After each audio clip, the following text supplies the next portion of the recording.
চলুন আজ আপনাদের সাথে মাত্র 4টে উপকরণ দিয়ে নরম, ক্রিমি আর টেস্টি ডেজার্ট রেসিপি শেয়ার করা যাক। বাই দ্য ওয়ে, আমি আপনাদের Trisha and welcome to my channel Trisha tasty ট্রিটে। আর আজকে আমি বানাচ্ছি ক্যারামেল পুডিং। তাহলে চলুন শুরু করা যাক। এই ক্যারামেল পুডিংটা বানানোর জন্য আমি প্যানে 3 চামচ চিনি দেব, এবার এতে দেব 2 চামচ জল আর 1/4 চামচ মতো ভিনিগার দিয়ে এটা একটা ক্যারামেল বানিয়ে নেব। এই ক্যারামেলটা একদম কম আঁচে তৈরি করবেন, নাহলে কিন্তু ক্যারামেলটা পুড়ে যাবে। এবার একটা বাটিতে ক্যারামেলটা দিয়ে এইভাবে ঘুরিয়ে আমি ক্যারামেলটাকে সেট করে নেব। চলুন ততক্ষণ আমরা কাস্টার্ডটাকে বানিয়ে নেওয়া যাক।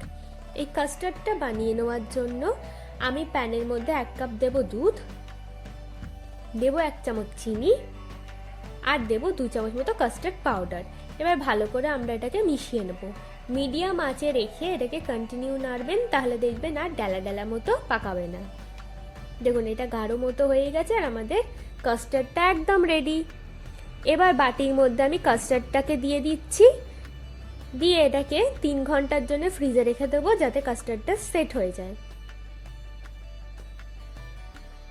এবার কাস্টার্ডটাকে খুব সাবধানে এইভাবে প্লেটটাকে রেখে এইভাবে আমরা উল্টে দেবো, দিয়ে বাটিটাকে সরিয়ে নিলেই কিন্তু আমাদের ক্যারামেল পুডিং একদম রেডি।